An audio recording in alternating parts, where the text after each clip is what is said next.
It's really nice to see my old fourth grade teacher, Ronnie Montgomery. He'll be able to home tonight and come out and be with us. He's looking really good, I think, for his age. You know, I kind of feel out of place with this great, respectable roasting group. You know, I'm kind of feel like they're a tuxedo and I'm a brown pair of shoes. You ever feel like that? But I've had a lot of opportunity to prepare for this. I thought about all the things I could talk about. You know, about Ronnie's great legal career, about the things he's done to help people in banking, and all of his charity work, and it's just an unbelievable array of things that I could tell you about. But I knew that I couldn't come up here and lie to you people tonight. Because these are educated people, smart people. They won't just believe any lie you tell them. You know, it's not like I'm addressing a group of your clients or anything. Ronnie, he has, we can't deny the fact he's had an astounding career. He's rose to the top. Something I've always said about Ronnie, he's never forgot the little people. He took time to stop and step on each and every one of them.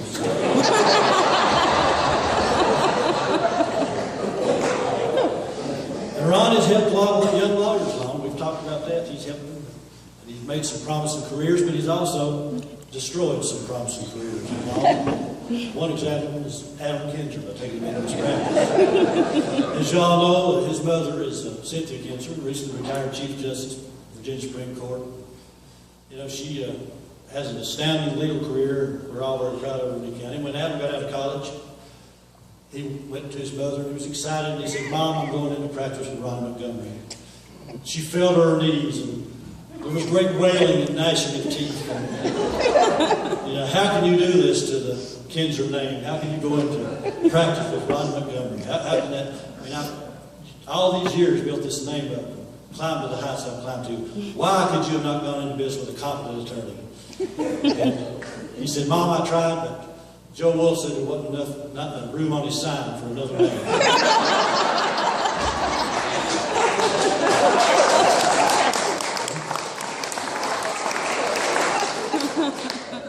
You know, y'all probably know that Ronnie is a social drinker.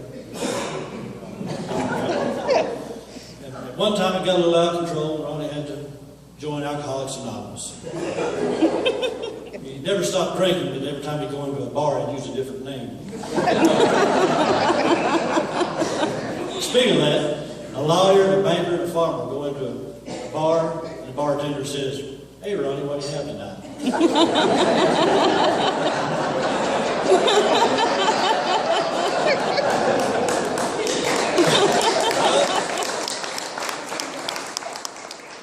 Ronnie Montgomery's not all work. He enjoys himself sometimes. He has hobbies, things he likes to do.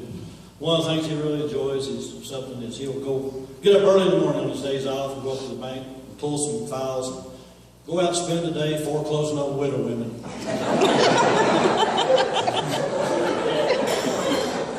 And tonight I'm going to stand up for his good wife, Sandy.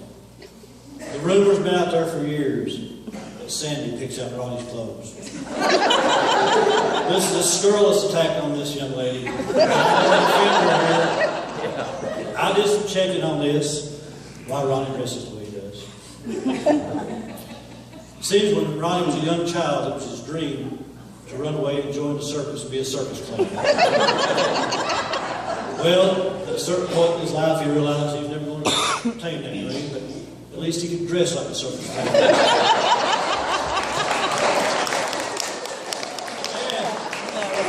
And you might think that he would have to spend a lot of time shopping for all these clothes, and he'd have to go from place to place, store to store, but no, not Ronnie.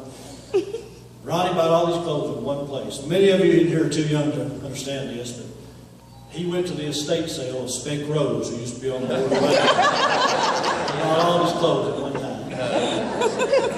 Of course, you wonder how I'm going to say all these things about Ronnie right here next to him. It's because he's old and deaf, you don't even know what I'm saying. Is that right, Ronnie? See? Right now, he thinks it's a gold water for president right now. He don't know the difference. But no, really, everybody knows Ronnie and everybody respects him. And I found out how many people knew, started I guess in the late 80s. I was with him, and President Bush was on TV, and Herbert Walker. And we got talking around and said, oh, I know the president really well. We're good friends.